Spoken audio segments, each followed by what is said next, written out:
What's going on, everyone? Welcome back to Movie Emporium's TV review of Severance Season 1, Episode 9, The We Are. This episode is once again directed by Ben Stiller. Now, before we begin, if you like this channel, awesome. Hit the subscribe button to join Movie Emporium. Hit that notification bell at top to find what's coming next. If you like this video, awesome. Hit that like button as well as commenting below on the video that you watch, including this one. Oh my God. This is the season finale. There is going to be a season 2 apparently. If the way this episode shakes out the way it did, it leaves with the cliffhanger that is a, oh my God, I need more Severance in my life. This is absolutely effing amazing. It's absolutely effing incredible and has gone down now to become one of my favorite TV seasons of all time. And if it keeps up on this trajectory, one of my favorite TV series of all time. This ending was so amazing, so tense, so heartbreaking, but so impactful to where this season has gone that you just can't stop. You almost stop breathing watching this episode because there is only 51 minutes to this episode. It needs to get to its conclusion and does it with style, reverence, it does it with impact. It's just an absolutely incredible ending to a season that on the offset, I was not sure if I even wanted to watch. And I'm so happy I watched this show because this is an absolutely incredible thing to behold. Apple TV and Dan Erickson and Ben Stiller and Duffy McArdle and everybody in the cast, they should just be absolutely besides themselves about how good this series is. It's an Emmy winning. If a lot of the cast, crew, directors, writers, creators don't get nominated for Emmys for this series, I'm going to be absolutely heartbroken and mad because this is perfect storytelling. This is absolutely incredible. This is absolutely incredible storytelling at its finest. And it's everything that I was not expecting, but everything I was expecting. And I talked about, and there was somebody that did say that there was going to be a second season, but I couldn't find anything on it. And if this season, the way it ends, has anything to say with it, there is going to be a second season. At least Apple should greenlight a second season because it ends with such a, oh my God moment type of thing. And as we've seen, this series is all about the concept of what severance means to a workplace, what this corporation is doing to this workplace, how it's manipulating and controlling and abusing the whole idea of the workplace, and how it's not giving these people any free will inside the workplace is a testament to the storytelling aspects of this whole entire arc of Severance in the first season. I mean, if you think about it, the whole fact that they only can retire or quit if their Audi tells them that they can do that is being held against their will in all essence, and that kind of aspect. And when you think about the whole idea of everything that's happening, most of these people's Audis have no idea how treacherous and torturous and disturbing and kind of corrupt and strange and weird their inside self is. It's just a very it's hard to really fathom that if you're your outside, would say me right here talking, and then I go to work and I have no idea what I do at work, but I found out it's a horror show.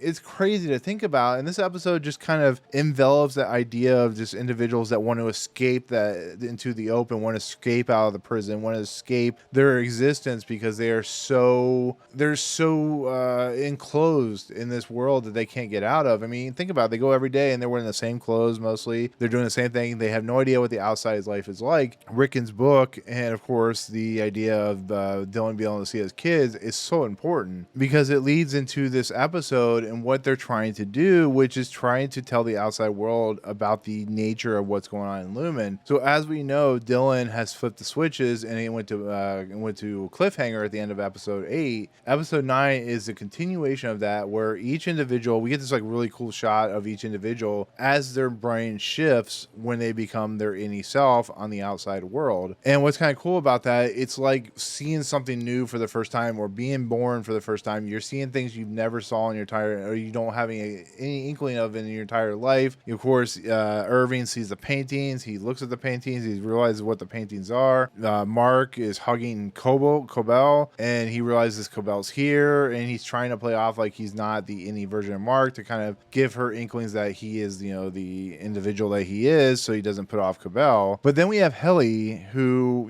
Helly's an individual that was trying to escape earlier. She was trying to commit suicide, and I think it's safe to say that this moment may be as big as the whole idea of the picture. And that, of course, is the idea that Hilly is a Egan. Guys, think about that. Hilly is an Egan. Egan runs the company. What the hell is she doing in MDR? Why is she in this world? What the hell is going on? Well, we find out and throughout the entire episode what exactly is going on. But before we get to the Dylan and to the last stuff, I do want to kind of parse out each individual section. So I'll talk about, Hilly and Mark and Irving in their own sections because it's 3 different stories. But we'll talk about Irving first because he has a very impactful, sad thing, but he's the one that doesn't have the most to do with the actual input of what this episode is doing. So Irving comes out of into his innie self. He's looking around. He sees his world. He's starting to look for clues, to look for where Britt is, to look for anything he can find out. We find out that his dad was, of course, in the U.S. Navy. There's medals. It really feels like this is a guy who was either kind of alone. He's been alone for most of his life. That's why it's so sad when the whole Britt situation and, of course, Lachman and how that plays out. He, of course, sees the paintings, but he doesn't really react to them. He just notices them. He notices he has a dog named Radar, which is very,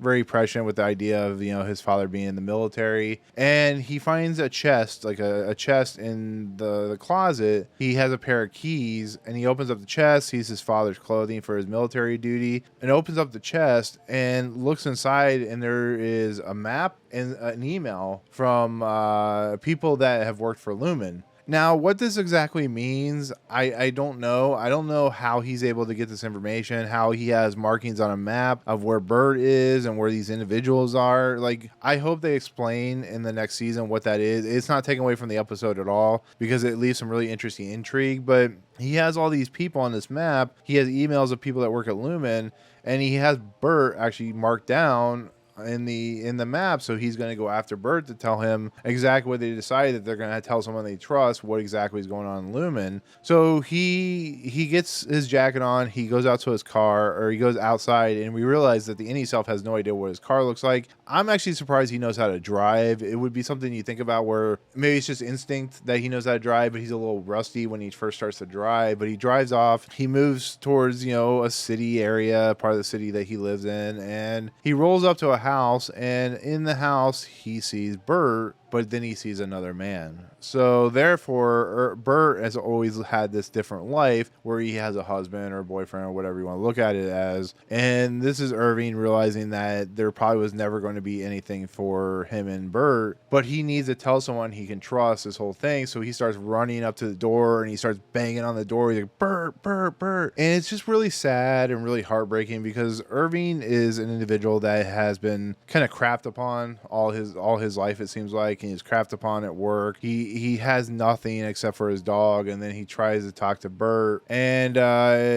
we'll explain because it has to do with Dylan what happens at the end. But that's where he's left off in the end of the episode, is just he's knocking on Britt and it's knocking for Britt, and it's just, I have a feeling that in the season premiere of season 2 it's gonna be weird how it plays out in the opening, but like I said, that's the kind of ending arc for Irving for at least season 1. And that's kind of where he's left off of. And then we have Mark. Okay, I want to do Hilly's last because it's actually it's an interesting kind of thing to have to talk about. Runs to the restroom. He looks at himself in the mirror, and I forgot to mention this, but there's certain points in this episode where these individuals look in a mirror, and when they pan back, it's actually first-person point of view, which they do for a few seconds, which I thought was a really cool kind of effect. Looking in the mirror and then pulling back on the. It's kind of a cool visual effect that they put in this episode, but it happens to Mark, it happens to Helly and stuff like that. It's just a really cool effect. But Mark is realizing what's going on. He actually gets a knock on the bathroom door. It's his sister Devin, but he doesn't realize it's his sister. He thinks it's his wife or his girlfriend or whatever, and they have a baby. But he soon finds out that it's his, of course, sister. It makes sense. It's a little funny. It's a little cheeky, I guess you could say. But there's a couple cheeky moments in this episode that kind of bring out the tension a little bit. But this, of course, is a book reading for Rickon's book, and this is when, of course, Mark realizes that Rickon's here. He knows Rickon's book, but he doesn't realize that it's his brother or brother-in-law. And then as Rickon starts to talk, he realizes it is his brother-in-law. And there's some really interesting kind of eye-opening moments for Mark's character, where he just kind of realized that this was kind of, it almost feels like a godsend. He doesn't say it, but you can tell it almost feels like a godsend a little bit. There is a funny moment where this poor woman is having so many issues, and he has to read off her book, and of course Cobell comes over and reads off her book and stuff like that, and she, after the first reading, says, I need to change my life, I need to change my name. And I thought it was another cheeky, funny kind of black comedy moment, I guess you could say. But Mark has been trying to instill into Devin what he knows, because he's the innie Mark, and Cobell asked him if he's all right. He got a little tense. He didn't seem right. Mark's like, I'm fine, I'm okay. She's like, are you sure? And as Mark leaves, he's like, I gotta go be with my sister to help her out with the baby. He makes the mistake of calling her Miss Cobell instead of the other name, the one that everybody knows her as in the outside. And you see the light bulb ding on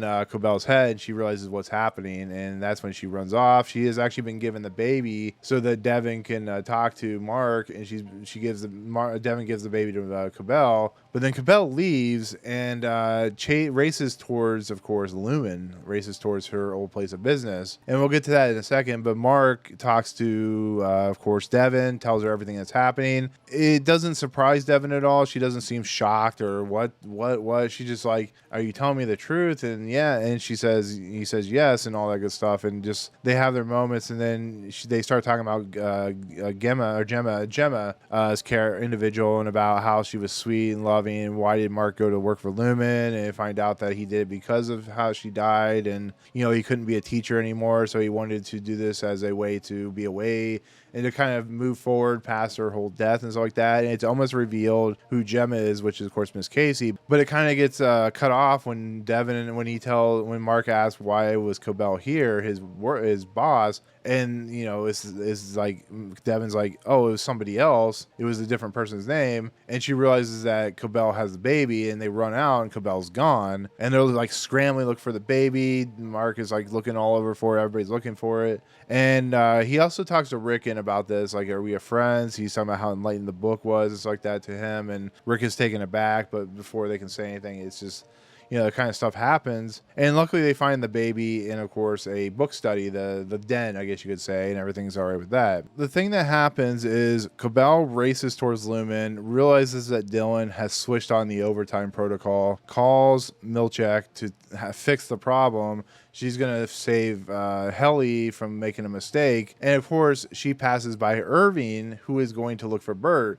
So there's a nice little connection point there that they don't even realize who they are. But of course, Cobell's going this way, and Irving's going this way. So it's like they don't see each other because it's nighttime and stuff like that. And of course, Milchek goes to stop Dylan with the overtime protocol or whatever. And I'll leave the last portion of Marks for last, just to kind of get to the Hilly stuff real quick. Or not real quick, to get to the Hilly stuff. And so when we get into the Hilly stuff, earlier in the episode, we saw Natalie, who was instructing Hilly and stuff like that to guest. And in this part, we actually are reintroduced to Gabby and her husband, who's a senator, and the woman that just had the baby that Devin talked to. It's really interesting. They're questioning like why people aren't in support of Severance. There's a reason for that, but that whole discussion happens, and Hilly is kind of left alone at that point, and she looks in the room and she sees herself on these like rotating displays. And what we learn about Hilly Egan and the tragedy of this whole idea is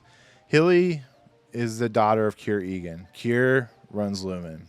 Hilly, in this video that we watch, that's shown, always felt that these people at Lumen were like a family to her. She always was there. They were there. They always treated her well. Well, when she got older, she decided that she wanted to be part of this, that she wanted to turn herself into a Severance person to prove that Severance works and that the idea works. So she set this all up. She had Severance. She kind of, because she didn't know anything, she kind of formed herself into this group, and that's the reason she didn't want to get out of Severance, is because she's an Egan. And everything that we see is basically a story. It's a way to tell about Severance. She was not put there as a replacement. She was put there as a way to tell about Severance, to put into support, to show these people that it works. And that is tragic. That is a travesty. And the simple fact that these people that are working there don't even realize that this Hilly character individual is actually the daughter of Keir Egan. And it's just like really heartbreaking. It actually makes her really upset. And she goes to the bathroom and looks in the mirror and just realizes that what's going on is this is just a rich person not understanding what exactly is the plight of the situation at hand, thinking that because she's going to go under severance that changes everything. And on top of everything, Cobell and Milchek know this. It doesn't specify in the show, but they know this because Cobell stops Hilly before she walks on stage to ruin everything. And what's also interesting is we're finally introduced to Keir Egan, who is the head of the company, and he talks to her about how he was really upset by the fact that she tried to commit suicide, or her innie self tried to commit suicide, about all this stuff that happens, but he feels that what she did was really something to really put out there into the open how much of a good thing this is. And he's like, now everybody will be like the brothers and sisters of Keir Egan, which is very much a cult-like status. He's like, here, we're going to bring all these people in, more and more people are going to come in, they're going to worship me and the light of Egan, and it very much is a cult thing. But it's also the idea of just kind of the nature of rich people and their logic of thinking that if you do certain things, do certain small things for individuals like egg parties and waffle parties and little prizes, that they're going to worship you. And that's what I think a lot of problems when it comes to the plight of the kind of separation between like us, who work for under corporations and stuff like that, how the corporations kind of look down on us and how they think certain things like pizza parties will affect your feelings on how the work is done. And that's a really kind of interesting telling thing about work life in general. And this is a very exaggerated version of that, but it's the same type of thing. It's very much the real idea of work life in general. And we all work for most of us work for corporations, and you can kind of see it for what it's worth, but it's a really fascinating thing to think about. It's a really fascinating idea. It's really fascinating that this is an Apple TV Plus show, to be fairly honest, with the corporate structure that they have. What I think Dan Erickson and Ben Stiller and Adofi McArdle have done here is just create something really telling when it comes to the dark nature of corporations and the people that work for them and stuff like that. But she is about to go on stage, and of course we have Cobell running into the room, stopping her, telling her, you're going to ruin everything if you tell them the truth. And Helly doesn't care. She's like, I'm going to tell them. And then she goes out there to tell them. First they think it's a joke, and she's like, it's a prison. They're keeping us under lock and key. We're prisoners to this world, blah, blah, blah, blah, blah. And somebody tackles her. Dylan is holding, this is when everything starts to,